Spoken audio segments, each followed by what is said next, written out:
వచ్చింది. ఇంటర్వ్యూకి వెళ్ళినప్పుడు మీ ఫీలింగ్స్ ఏంటుంటాయి?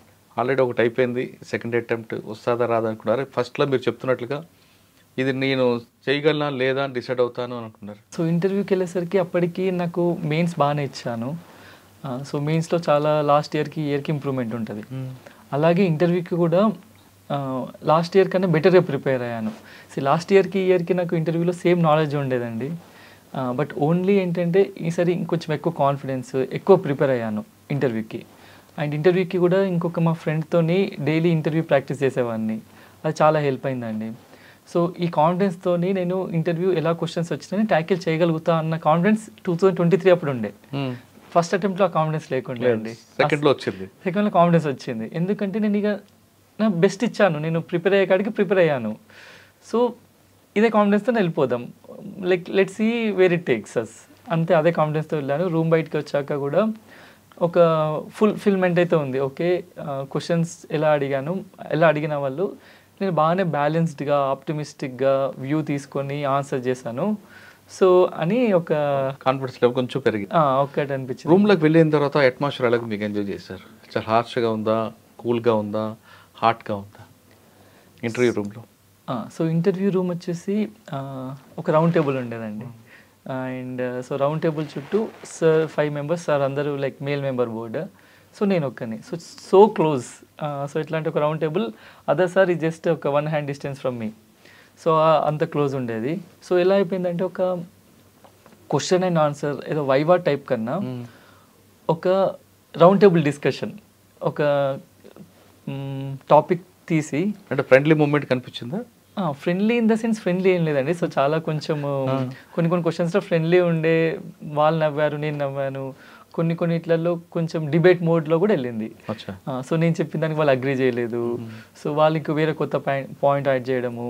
సో ఇలా వెళ్ళిపోయిందండి. సో ఫ్రెండ్లీగా మీకు హాఫ్ అన్ అవర్లో బాగా టఫ్ అనిపించిన క్వశ్చన్ ఏంటంటే అక్కడ ఇంటర్వ్యూలో చాలా క్వశ్చన్స్ అడిగారండి. ఒకటి ఏంటంటే ఒక ఇండియా సివిలైజేషనల్ ఈథోస్ నుంచి మనం ఇప్పుడు అడ్మినిస్ట్రేషన్లో ఫుట్ ప్రింట్ లేదు అన్న దాని మీద ఒక 5 to almost 10 minutes డిస్కషన్ ఆ టాపిక్ మీద నడిచిందండి.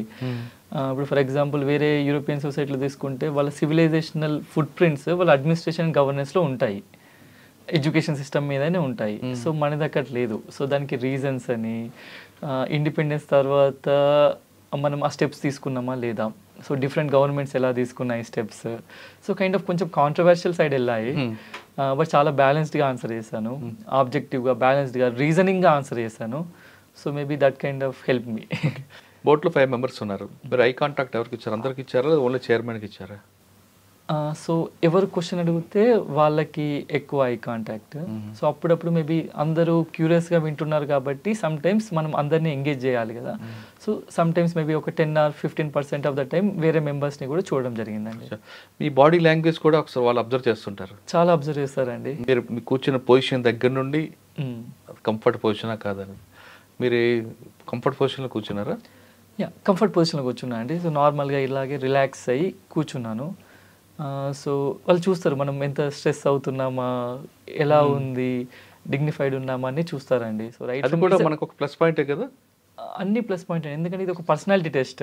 సో మనం ఏం మాట్లాడుతున్నాం అనేది కాదు, మన ఓవరాల్ బిహేవియర్ ఎలా ఉంది, సో మన థాట్ ప్రాసెస్ ఎలా ఉంది అన్నీ చూస్తారండి. సాధారణంగా మేము మెయిన్స్లో వచ్చాం కాబట్టి సబ్జెక్ట్ చెప్తే చాలు అని కొంతమంది అనుకొని అక్కడ కరెక్ట్ పొజిషన్ లేకుండా బాడీ లాంగ్వేజ్ వాళ్ళకి అనుకూలంగా లేకపోతే అది కూడా మైనస్ అయ్యే అవకాశం ఉంటుందా? కంపల్సరీ మైనస్ అవుతుంది అని చెప్పలేనండి.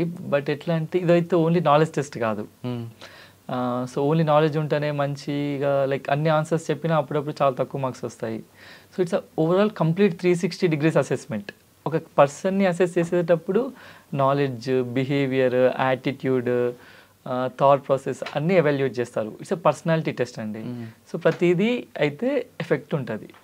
మీరు లోపలికి వెళ్ళిన తర్వాత వాళ్ళు కూర్చోమన్న ద్వారా కూర్చున్నారా లేదా నిల్చున్నారా? ఒకటి చైర్, మీరు ఇంటర్వ్యూ అయిపోయిన తర్వాత సేమ్ పొజిషన్లో చైర్ పెట్టి వచ్చారా లేదా మామూలుగా వచ్చారా?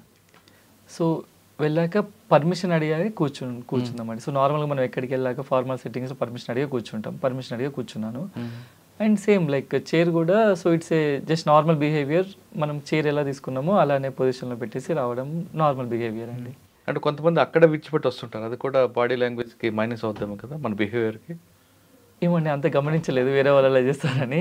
So maybe. ఓకే, బయటకు వచ్చారు, వచ్చిన తర్వాత మీకు కొంచెం కాన్ఫిడెన్స్ లెవెల్ వచ్చాయి, బాగానే చేశాను అనేది రిజల్ట్ వచ్చింది. ఫస్ట్ ఎవరు చెప్పారు మీకు? సో మీరు ఎవరికి చెప్పారు ఫస్ట్? రిజల్ట్ వచ్చాక ఫస్ట్ అమ్మాయికి కాల్ చేశాను. మీకు ఎవరు చెప్పారు?